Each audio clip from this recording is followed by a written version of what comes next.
weird because for people that don't shop, that don't Right. really shop per se, like I will shop if I have to have something. So, oh, I've got this new, job or this new gig or whatever, and I need a suit, then I'll go buy a suit. But, um, you know, the idea of this is a shopping day, so we have to plan and show up for it, so that we can buy things.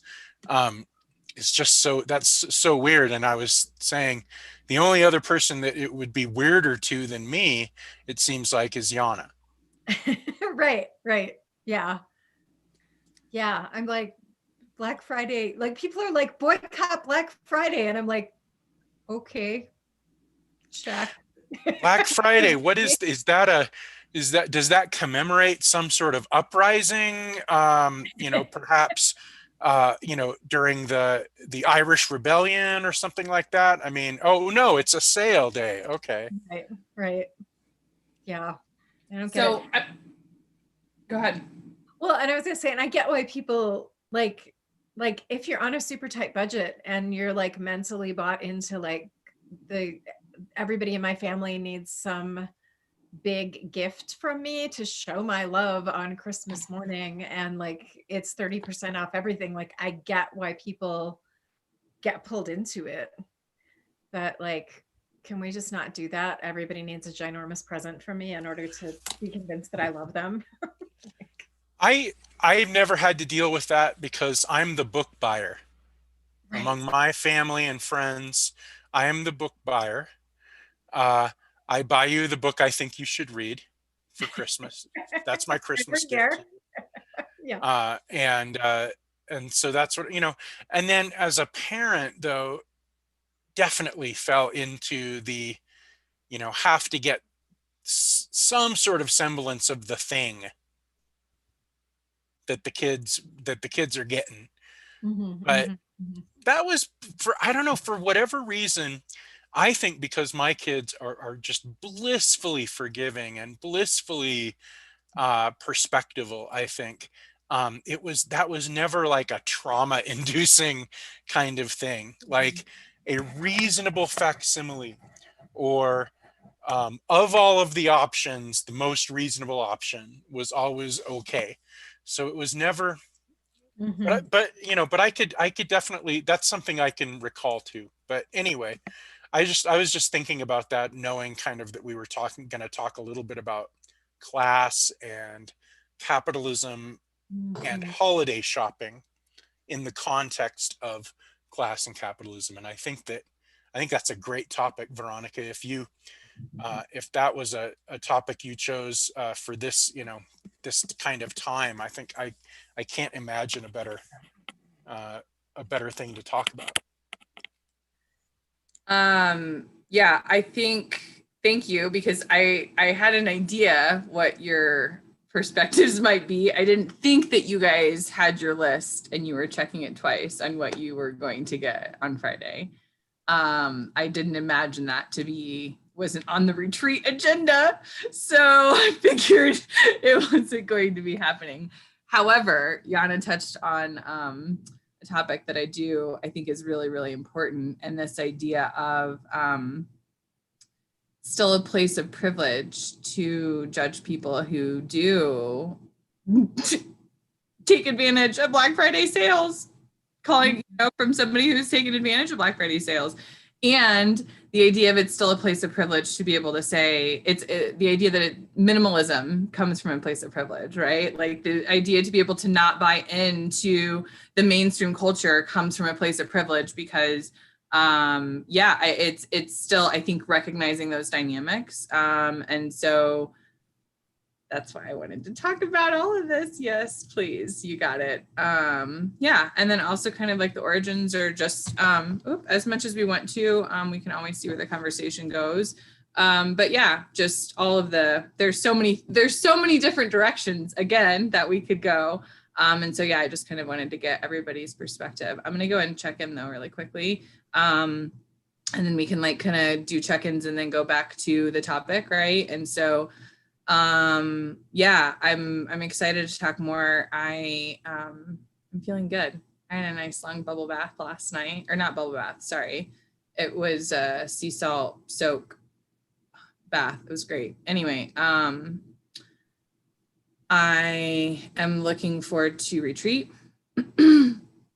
I'm looking forward to a lot of other things too. And so, yeah, more to come. Oh, I'm going to do a commercial too right now. So if you haven't, please like, share, subscribe. We should be streaming everywhere.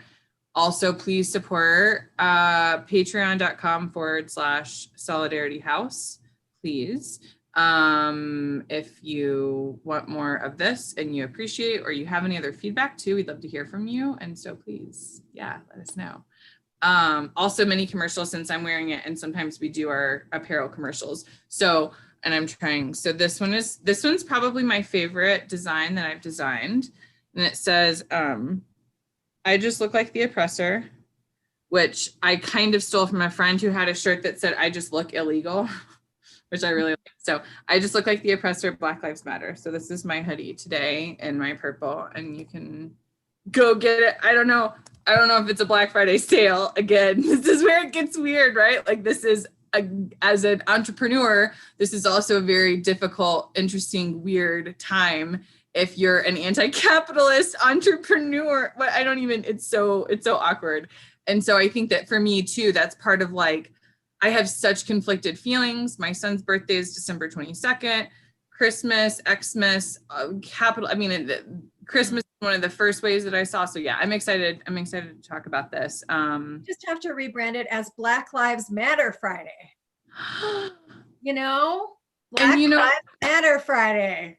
It's really interesting because the other thing is, and I appreciate you saying that, because I told Sarah this, I haven't told you guys this, but I called her the other night when I left, right, to go on my little rest and rejuvenation retreat. And then I had to FaceTime her that night to tell her that I feel very convicted about us spending our money at Wally World, right? That we should try to avoid that at all costs. The idea of is it all dirty money, right? The idea of what happened to buying Black and Small Business Saturday. But if we're really going to mess it up, if we're really going to change it, it's going to take a lot of economic discipline. I don't know if that's the right word. Maybe there's a better word. Very strategic. Do you know what I'm saying? Of how we spend our money and where our money is going, and Chick-fil-A versus Walmart versus Amazon versus whatever. Do you know what I mean? I don't know. We have to talk about these things, right? I think we should talk about them. Yeah, totally. But I also think that, I'm going to have to find the link to the really good Jacobin article about this, that small businesses suck too. Yeah, there are a lot of small business tyrants out there, and I get tired of all the pandering to the tyrants. Hi, this is Antifa. I'm coming to you from 1944, Judy Garland's closet. I came back to rewrite the Christmas hymn, Have Yourself a Merry Little Christmas. I've got a few lines. Have yourself a very COVID Christmas. Let your droplets fly. That's the first two lines. I'm still working on the rest of it, the remake. So with the original authors of the song. So it's interesting to be here and to experience a life before COVID, even if it is in Judy Garland's closet. But yeah, I am so sick and tired of listening to people talk about small businesses. Oh, I'm a small business owner, and and when you want to get into the detail a little bit, you ask them, okay, and even big businesses, everything. We're going to unemploy so many people because we can't blah blah blah. And I go to them and I look at their model and I'm like, wait a second. You're all about how I got to keep these jobs for my employees, but you're not paying them $15 an hour. You're not providing health insurance benefits. You're actively lobbying against people having the ability to do those things. And then you have the balls to come to me and tell me that, no, we can't do this for COVID or whatever, because I'm a small business tyrant and I got to keep my employees there to get sick. At my whatever my McDonald's franchise, or whatever it is that I own as a small business, and it just pisses me off. And these that's why I call them small business tyrants. They're this lobby. But I think Bill Maher said it best. Everybody's got this idea, they hate their boss, and so they'd like to someday start their own business. And if you fuck with that small business in America's mind, then you're screwed. Because everybody has this idea, this aspiration to be their own small business tyrant. Thank you. Yes. Good morning. Good morning, everybody. I'm doing okay. I want to do like something kind of weird, which is, so I think folks know that I've been in the job hunt, and I want to do a shout out to the organization that just turned me down to be their ED, because they're an amazing organization. So if folks don't know about Class Action, which you can find at classism.org, they're an incredible organization, and one of the only ones that I've gotten some emotional investment in, like, please say yes. But I'm trusting that they picked the right person, and it wasn't me, and that's cool. But you should still support this organization, because they're one of the few orgs in the country that are actually doing classism education and trying to get folks' consciousness shifted around class issues. So there's a lot of organizations out there doing stuff around sexism and stuff around racism, and I love them for that work. And it's super rare for organizations to be doing work around classism. So I just wanted to shout out to them. Classism.org, check it out. They're amazing. I now have other jobs I'm getting attachment to emotionally with people saying yes. So that's what I'm up to. Had a super fun conversation, actually. Didn't think I was looking for a teaching job, but there's this really badass high school in Mexico that's hiring an English teacher. And I had this awesome conversation with the principal yesterday. He's amazing. It's a super cool high school. And the part that I want to say that was really interesting in the conversation is I asked, they offer health insurance. And I'm like, so I'm not a Mexican citizen. Would I be eligible for health insurance? And he was like, yes. And what's interesting here, so he spent a bunch of time in the US, so he's sort of walked in both worlds to some extent. And he said, yes. And what's interesting is that it's a lot less expensive for us to provide that for our employees here, because people in Mexico are not constantly suing each other.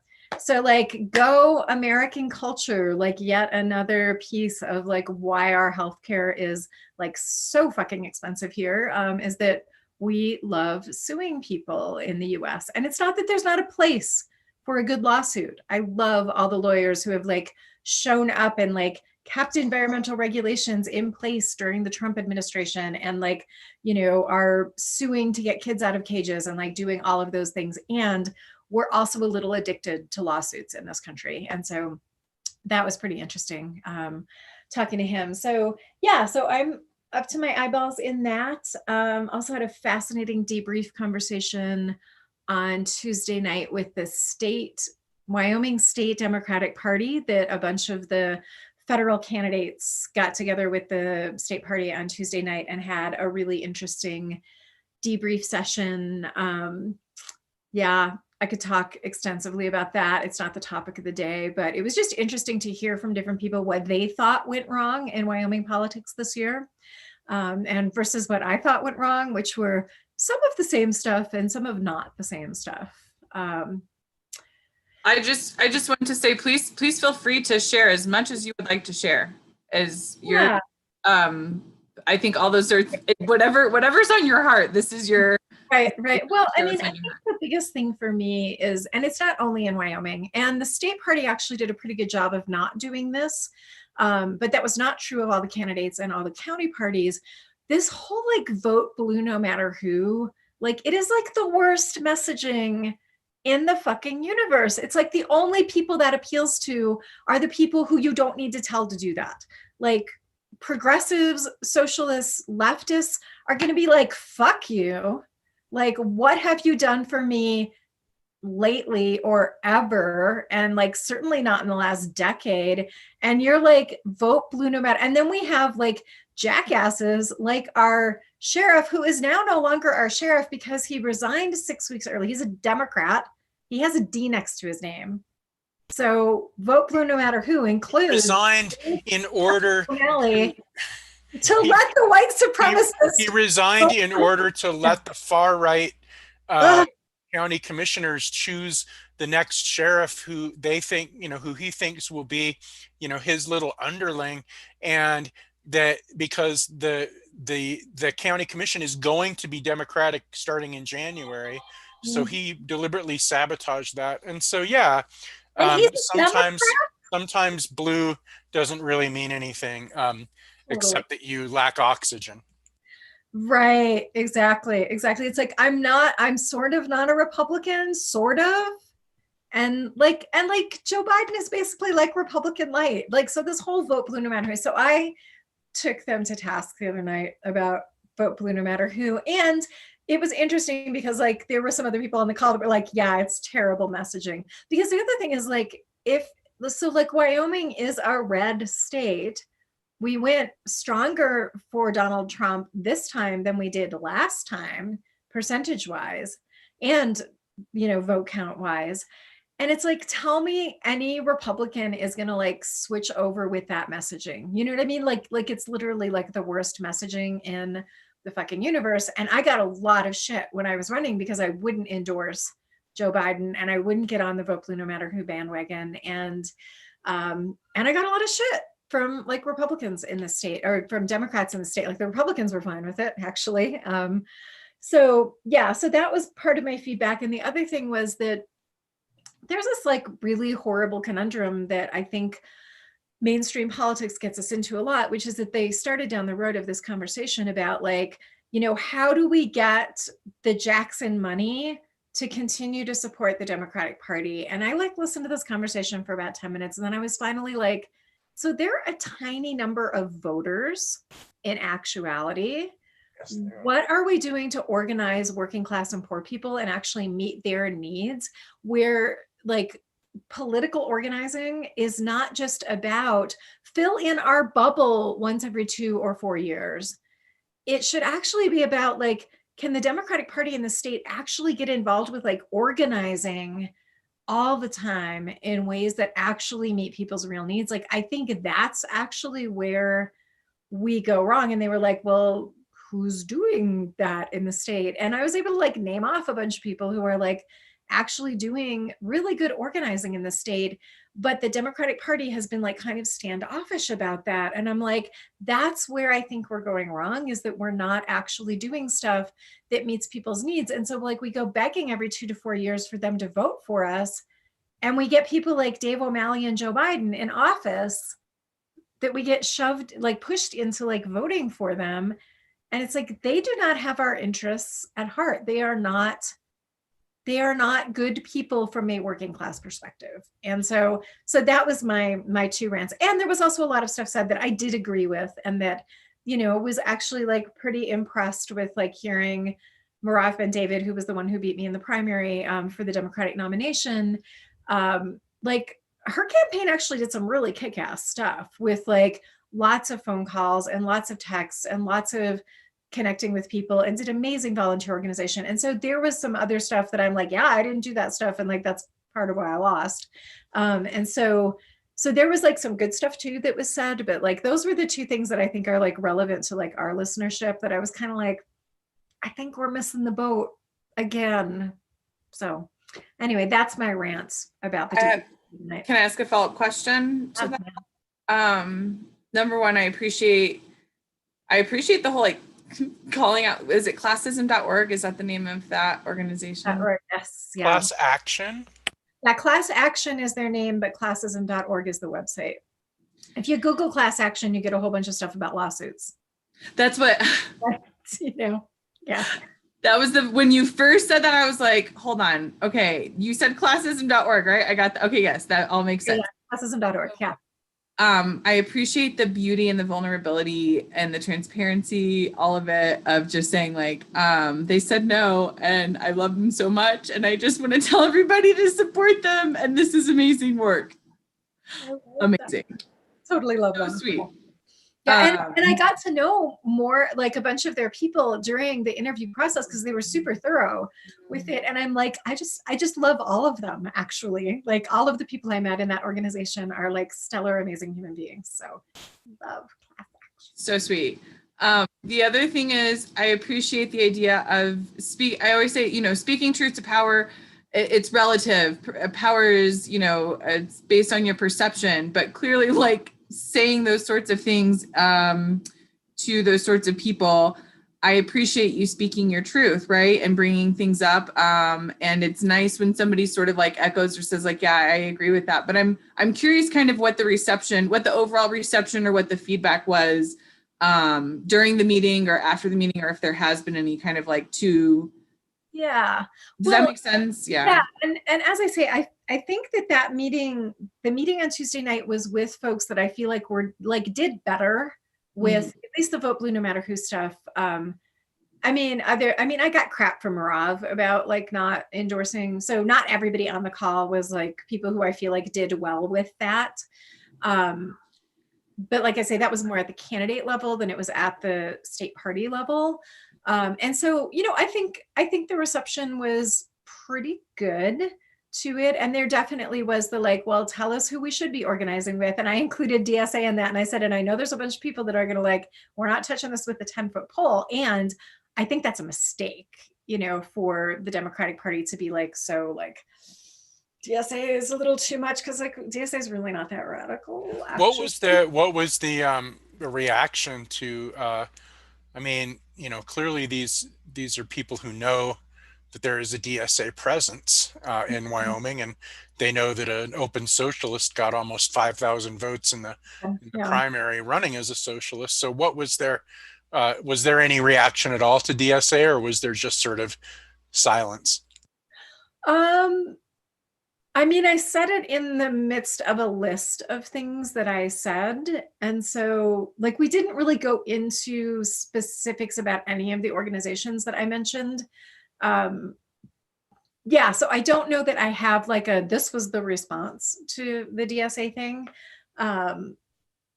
Yeah, I don't want to like unfairly characterize people as like, I don't feel like if I say like, well, there wasn't a response, then that makes it sound like I got the silent treatment around DSA, but that would be a misrepresentation. Like, I think there was like, we didn't go into detail with any of it.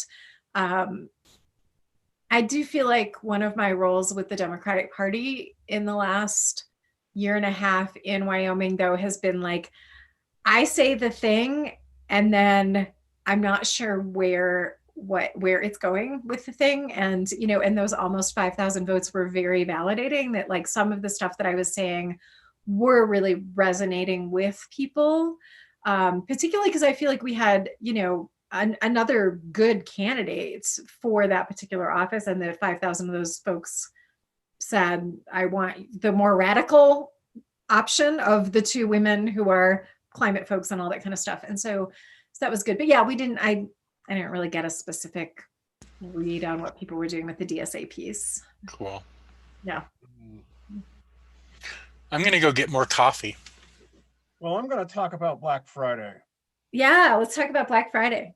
Oh. Okay. Well, when I'm dressed in black, I'm always dressed in black. I am Antifa. And when I get off the stage, I got to tell you, I'm going to make some predictions. There will be violence, and there's a good probability somebody's going to die on Friday. But that's not new. No, I mean, that's not new. I mean, it's okay. The sun will rise on Friday and it will set Friday. Yeah, okay, I get you. What I'm saying is it's going to be mask related. Somebody's going to freak out about having to wear a mask, and then they're going to be all crowded there to get in Walmart when they open the door.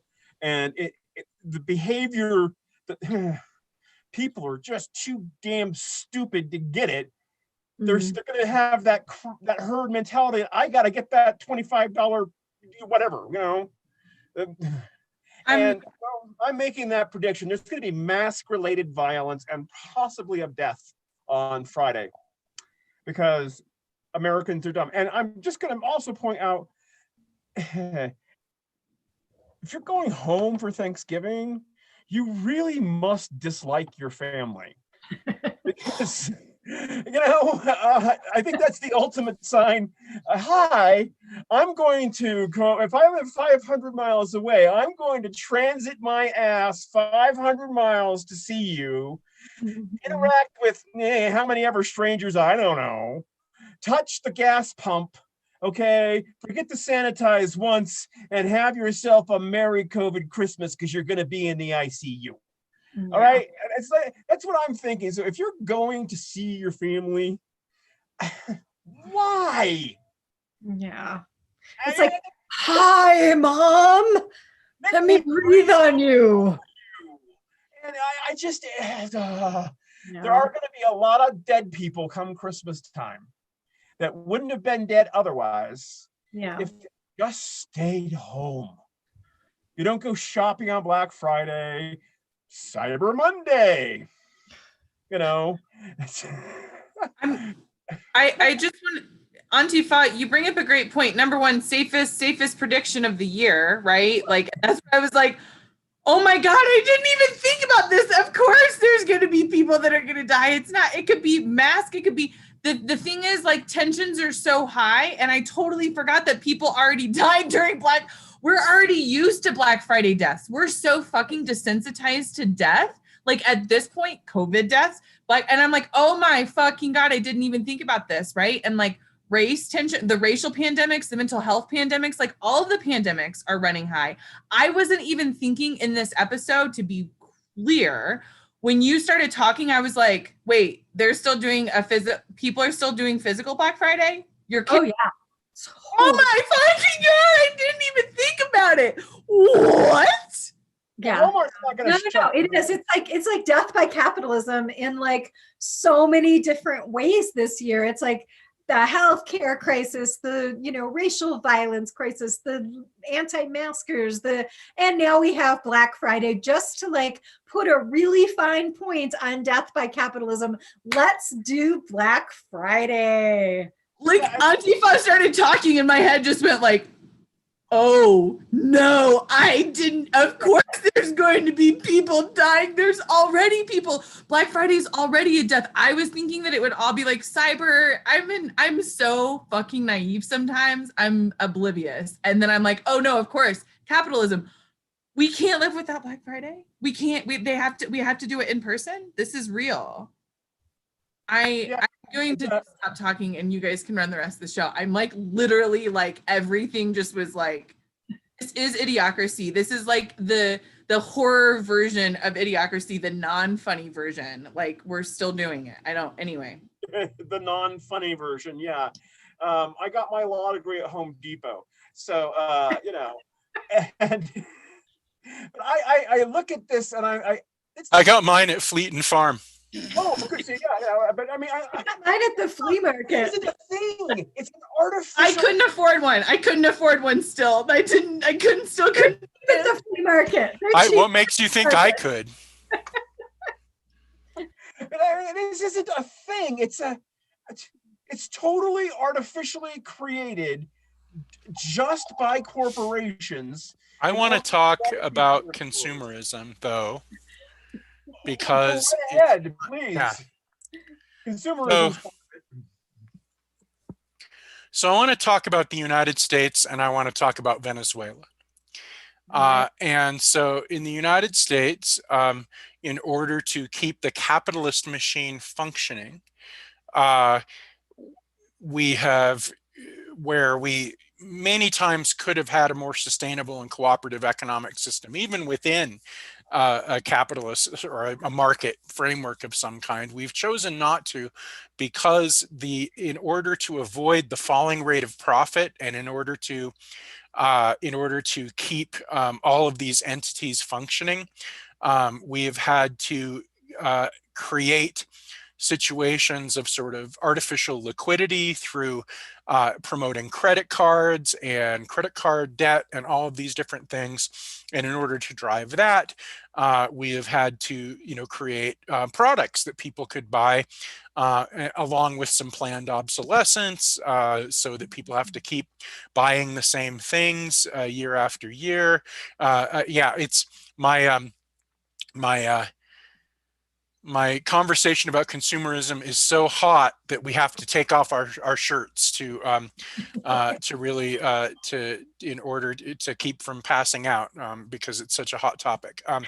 Exactly. So so that's what we do here.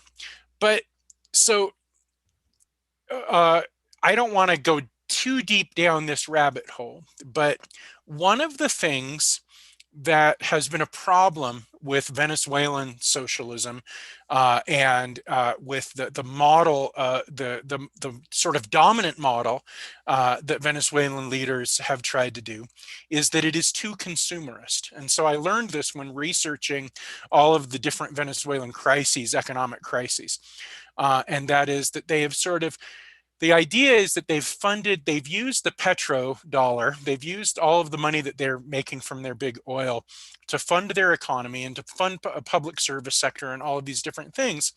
But some forces and some factions of the Venezuelan government, and of activists in Venezuela have preferred a more cooperative economic system, and others have preferred to drive the economy and to kind of achieve buy-in among citizens through this sort of consumerism, where they've made all of these cheap products available for people to buy with their, sort of flush with all of this oil money.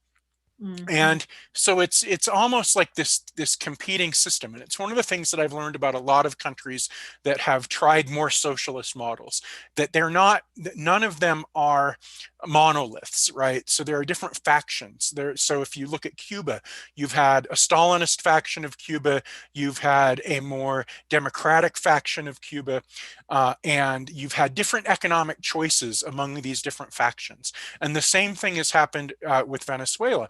And the consumerist model was dominant, and that's really part of the reason why, as Venezuela started to contract economically, that there was so much unrest and so much material deprivation and material crisis in the lives of all of these communities, is that instead of doubling down on cooperativism and sustainability, they've instead decided to kind of almost adopt a Western consumption model, but subsidized with all of this oil money.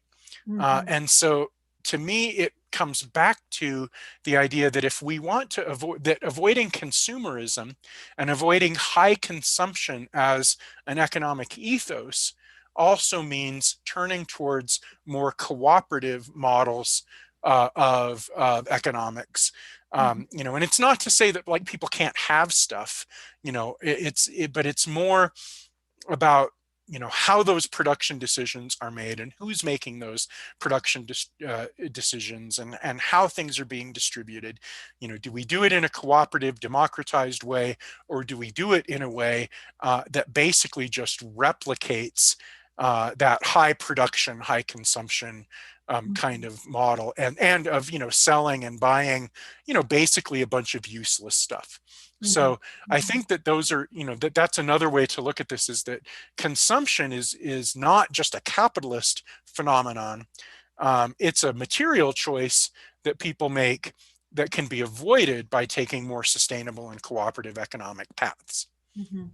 Yeah, it almost sounds like they were doing like the redistributive model of economics, where it's like, we're gonna like still produce a lot, we're gonna still consume a lot, we're gonna still sell a lot, and we're gonna have lots of like tax money coming in for that, and like federal was like nationalized money that's then we're gonna try to like redistribute it, but it's not like fundamentally challenging that, like, do we just need so much shit, and do we just need such an intense reliance on like dollars for getting our needs met instead of cooperation and social relationships for getting our needs met.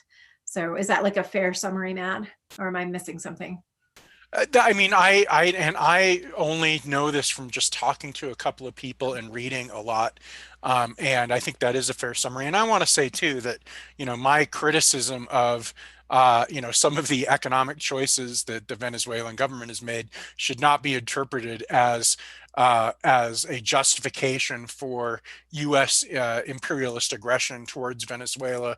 The U.S. needs to get its hands the fuck off of Venezuela, and all countries that are trying to chart courses that are different than the Western and the sort of EU and American economic models. So hands off, but we can critique consumerism, and we can kind of say, in the case of Venezuela, they're so reliant on that oil, and you shake hands with the black snake, and the black snake is gonna get you. And so that is true whether you're talking about Standing Rock or you're talking about Venezuela. I just want to say I really appreciate the distinction. I had no idea where you're going with this, but from my perspective, I couldn't really put a finger on it before, but it's this: consumerism is distinctly separate from capitalism. They generally go together lots of times, but like what you're saying, like this is an example, like dealing with the sources, right? And there are lots of different sources. And so I think for me, what initially hit me from this example is like, we still have the climate, like we still have limited, like we're not being interrelational with like the world that we're in, right? That's still that we need all this stuff, and that we can have all this stuff, and that we should have more stuff. No. You're all wrong, Veronica. John Kerry is the climate envoy. He's gonna save us all. He's gonna save us all. John Kerry is the climate envoy that has been sent down from the heavens to save us from global warming, along with Al Gore. Sorry, please continue. I just wanted to make sure. Al Gore would have been a better choice, to be clear. but like, how about Bill McKibben? How about like, some indigenous activist, on that note, Martinez, I know he's young, but he's awesome. What's that good? What's his? I can't say his name. He's the young native activist. Has really long black hair. I just said it. Sheteska Martinez or something like that. I just said it. Is that what you said? Yeah, that's who I said. Oh, okay, yeah. No, I think he'd be great. I've seen him on a number of occasions on different shows and in conversations. But sorry, Veronica, I didn't mean to so rudely interrupt, but I just thought you needed to know that our climate problems have been solved. Jim Carrey is here to save the day. John Kerry, excuse me, is here to save the day. Jim Carrey might be a better solution. I just, the tears, we're all gonna die anyway, like COVID, climate, like it's like, this is why, and it has to be, we have to tackle all these things, right? Like it has to be all that, and it being interrelational, and it being like, I appreciate the idea of, I think they call me like critical support of like understanding that while that may not be like an ideal, or we can say like, oh, this is something that could be adjusted in what's happening in Venezuela. It's not our business, right? And so all we can do is work to lead by example and do a better way that could also be like adopted. I also want to say one thing about that, of the idea that it is still, we may need to come back to this, because my personal feeling is, whether the US is doing something or not doing something, as in parenting, right? Whether you're saying something or not saying something, you're still saying a lot, and silence speaks tons. And so sometimes saying something is still important, right? And I don't know exactly what that is. I don't have the right answer, but I struggle personally with that sort of conflict of like US being involved versus not being involved, versus like thinking we can just like say something. That's still involvement. You know what I mean? Like, anyway, I just, Well, and I think there's a distinction between like the US back channel militaristically supporting coups versus like international worker solidarity, which is also us saying something as Americans about what is happening in Venezuela or in India or in wherever, but it's above board and it is like worker to worker saying something, and like person who doesn't want to die in a climate crisis to person who is dying in a climate crisis saying something is like really different. And so like I don't think we shouldn't be criticizing, and I don't think we shouldn't be saying anything, and I don't think we should be waiting until like the United States, which like we're one tiny little piece of, is perfect to be saying something. I think we need to be criticizing our government and our economic system and all of these other systems as well, but coming from that place of like I am criticizing on behalf of the planet and on behalf of my fellow workers. Like that's where I think the criticism needs to be coming from. And that's really different than like, you know, I love Margaret Thatcher and George Bush and their like, you know, the interventionist modeling that has now carried down through every other fucking administration. You know, it's like, yeah. Anyway, sorry.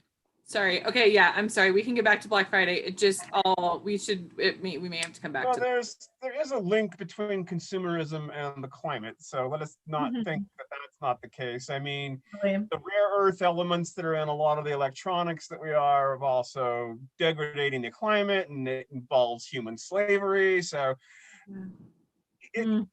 you know, so I mean, we all dance on this knife's edge of disaster, just because that's the, and it's because there's a few people that are making a shit ton of money out of this. Right. Okay. And it's not a global banking conspiracy. It's just rich people being douchebags because they're rich. And it's, you know, that's it. These people wouldn't be able to do what they do if they didn't have that cash on hand. They'd just be assholes. Right. There are No, good and people out there. I mean, Soros did buy my TARDIS for me, so I do appreciate that. But We have to thank Soros. well, I need, you know, How do I get in on that? Yeah, well, you know, I want a hey, TARDIS. yeah, it's used though, so that's why it's so unconscious here. But I just don't get it anymore that we have created a holiday, and it's not even a holiday. I mean, if you want an artificially generated holiday, how about Valentine's Day? You know, because they had to have something in between to sell shit. And but it's not a thing, and yet somehow capitalism made it into a thing, Mhm. and now we're going to consume ourselves to death. You know, like Mhm. and it's just it's terrible to think. And I like I said, I'm making the safest prediction, but I believe the violence will be mask related. That though there will be some substantial mask related violence on Black Friday. People getting pissed off, being told they have to wear a mask, and starting shit.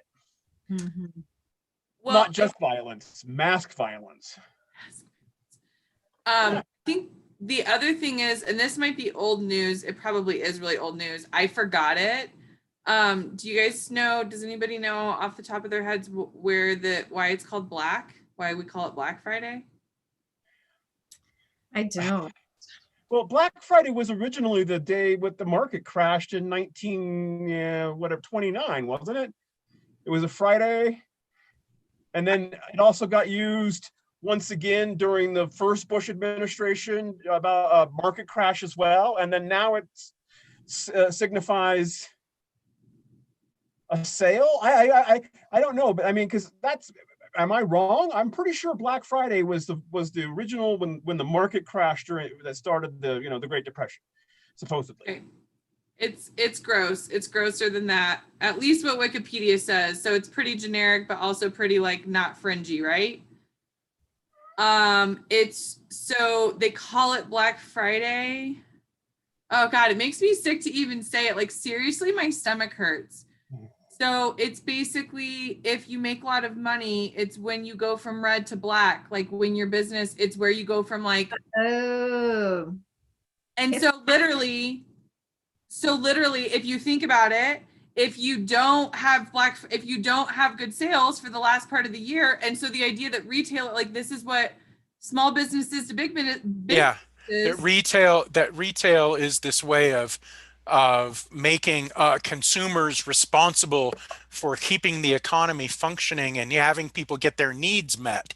And Right. that if you're not shopping, then you're not patriotic because and you don't care about your neighbors, you don't care about your neighbors' kids, you don't want to put food in their mouths, and so you have a Mhm. patriotic duty to shop, just as you have, and this was I mean, this has often been used in the wake of various engineered disasters in order to keep people, sort of in line. And consumerism, again, becomes a way to keep people disciplined and keep people in line, and also to as this sort of measure of their buy-in, literally buy-in to the machinations and workings of society.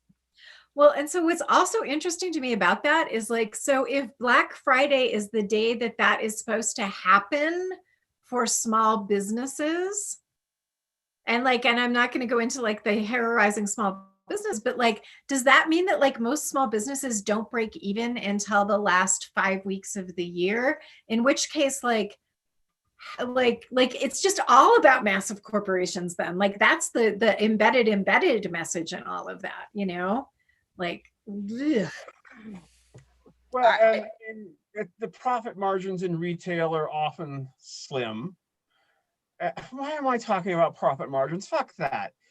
You know what, America? No, I No. think that's important. I think it's important to be able to explain how the retail economy works. The Well, retail economy often is a very marginal economy for a lot of the actors involved, and and it's so that even if something good is rendered, that sort of makes it shitty, and so it's almost like there's this saying, I've never seen a situation so bad that a cop can't make it worse. And I think that you could also say, I have never seen economic precarity so bad that capitalism can't make it worse. Mhm, mhm. Yeah. yeah, I don't disagree with you. You're right, and I think, but what I'm trying to get to my point here is that the very idea that there's one point in our economy at which, if it does not go great, means there's an innumerable number of people who get fucked, and Mhm. that is not a good way to run your economy. Totally, totally. And I find it interesting that Mitch McConnell, for instance, says, "Oh, we don't need a stimulus package because the economy approved so much." And then it goes back down the hill because you have to go back home and close everything down because you started opening up too soon, and the economy crashes again and again and again. And this has an emotional toll on people. And there's already a lot of depression. People aren't going to be able to buy what they want for their kids or their family. And this is just an icky, shitty day as far as I'm concerned, particularly in the middle of a pandemic. Right. Well, I also want to say the way that capitalism works, or the way consumerism, and maybe the intersection of how they're best friends, right? If we say like racism and capital, like things work together so very well. It's hard to pull apart what is what. But the idea of like Black Friday, and I was just looking again, it keeps going. It can't contain itself. It has to do more. So like, it was, now it's like Black Saturday. We have all, Cyber Monday. Black Friday is actually Black Thursday. This idea we couldn't even keep our gratitude to Colonizer Day sacred, that Black Friday, it had to seep into that. And so, and again, putting that responsibility, somehow it's personal accountability like we're responsible for if it doesn't do well, but like the whole, did we remember the Dow Jones had like a record day? I know we talked about it on the show because we care about these things, but like this is the cognitive dissonance. Like, are you fucking kidding me? Okay, everything's fine. Everything's fine, guys. We're still doing Black Friday. We can still get the things that we want and need. The Dow Jones is doing great. We can save the economy together. Oh my goodness. Right. Together. Oh my God. This is like the kumbaya capitalism moment right here. It really is. And so juxtapose the kumbaya capitalism of you being a responsible and proactive buying consumer within the images of what actually happens at a lot of Black Friday oriented events where, you know, people are running over each other and beating the crap out of each other and doing violence to each other, and mix that in with the possibility that, as Antifa says, that someone is going to get in a fight over masks and different things like that. And to me, the conclusion is you don't have to buy anything on Friday. You don't have to. You can, you do your spending habits the way that you feel like reflect your values, and maybe prefer and buy from cooperatives and from places that are better reflections of your own values and ethics, and also don't feel like you have to buy stuff. If you, especially this year, draw me a picture, write me a poem, send me a piece of paper telling me why you like me. Send me a coupon good for something, that we can do together, like have lunch over Zoom or something like that. Do something like that that is relational, maybe, and not necessarily consumptive. You can do all that too, or you can buy stuff. But the point is, you don't have to do anything because the big C capitalism tells you to do that. You don't have to do that. Don't do it. In fact, be a deviant and do it a different way. And it's not your fault that people are not getting what they need. We are all hostages to this terrible abusive system. And it's not on you to fix that system. It's not on you. It's on you to organize to fix us, not to fix this obsolete, shitty system. Can I just say the counterpoint to that? And this touches on what Yana said earlier.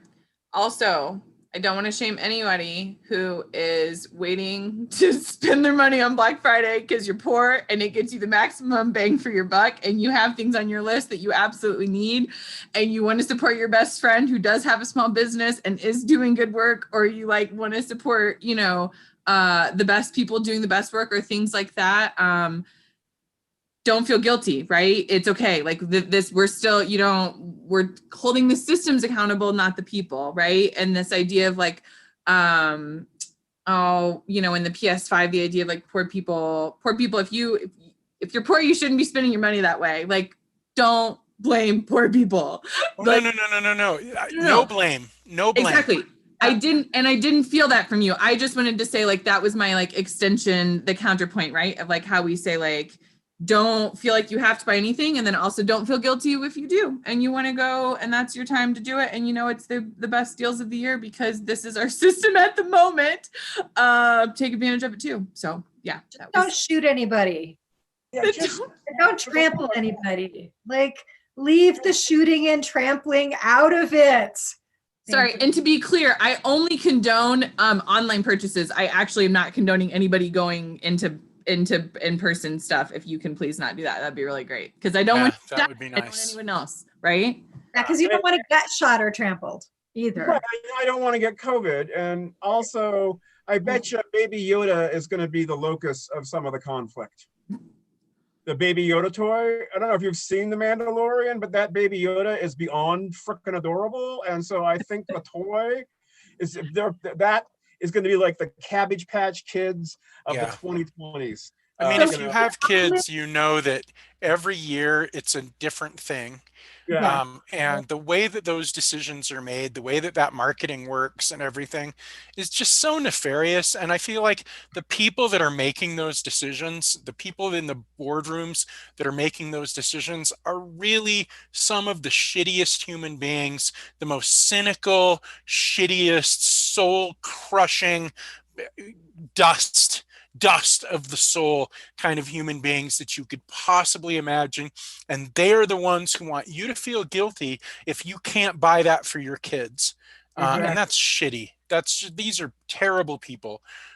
So yeah, I mean, do what you got to do, but shit. capitalism and marketing and making men feel guilty because they're not making enough money, and making moms feel guilty because they can't find the thing for their kids. And like, this is like so many intersected cultural pieces here. And like, our culture and our economy are like besties in destruction. So bad. Yeah. Yeah. It's all working together. It's you know,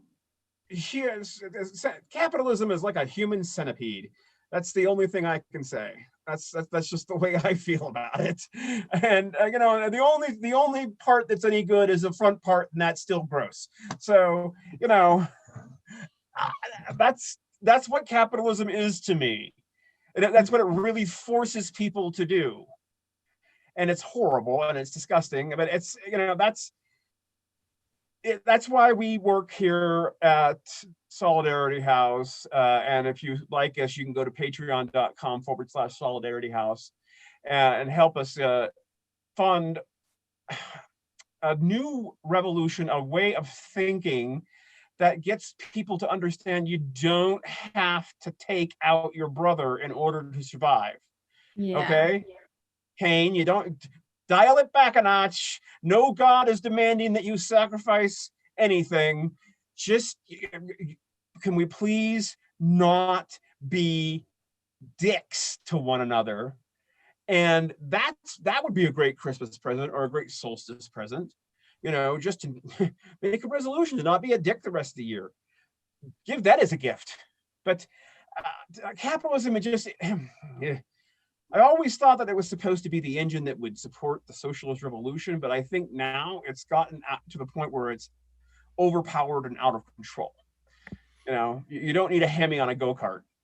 And so I think we focus too much on that. And I'm sorry, I'm done. But yeah, that's capitalism is just gross. Capitalism is just gross. Don't need a Hemi on a go-kart. No. Red Friday. You could support your socialist organizations on Friday. GSA, yes. Solidarity House, whatever your local socialist organization. Or Green Friday. Or Black Lives Matter. Or Black Lives Matter. I'm going to go back to that. Also, yeah. Red Friday or Black Lives Matter Friday. Yeah, that's it. No, well, I appreciate. Oh, go ahead, Antifa. Well, I just wanted to point out that a lot of the people who work in these retail jobs, especially like at Walmart and whatnot, there's a lot of minorities in those positions, you know, and so it's back to Jana's point about how we don't want to, you know, that's the people need to be employed to get jobs like this, but we're really putting people at risk just for the profits of a few very people who are rich. That is the only reason that we're doing this. Okay. Also, big shout out. Sorry. I was going to say big shout out to organizations that are trying to organize those retail workplaces. You know, all of the retail organizing drives going on around the country to unionize these things. And most recently, Walmart workers in Alabama are organizing and trying to form a union there. And that would be such a huge victory. And so all of the retail organizing and all of the fast food and restaurant organizing, and you have organizations like IWW, you've got DSA Labor Caucus organizations, and you've got tons of other organizations that are unionizing these workspaces. And so that's really important too. Can't really talk about the retail economy without talking about the necessity to organize the retail economy. Exactly. And that might be a good place if you have to spend money on Black Friday, make a donation to one of those organizations. Classism.org, or that Jana was talking about at the beginning, or make that one-time gift to the DSA for $100. That would be really nice. Or join DSA. Or join DSA and show up every once in a while. Those are the kinds of things that we can do. And though that money actually does directly benefit people who are in, organizing, that need jobs, need employment, need to, make do and all that kind of stuff. So that is a good way to do that if you want to be a little more, and it avoids the consumerism, which we've been really focused in on a lot, I think. And Black Lives Matter, and a lot of minorities have to work this holiday season.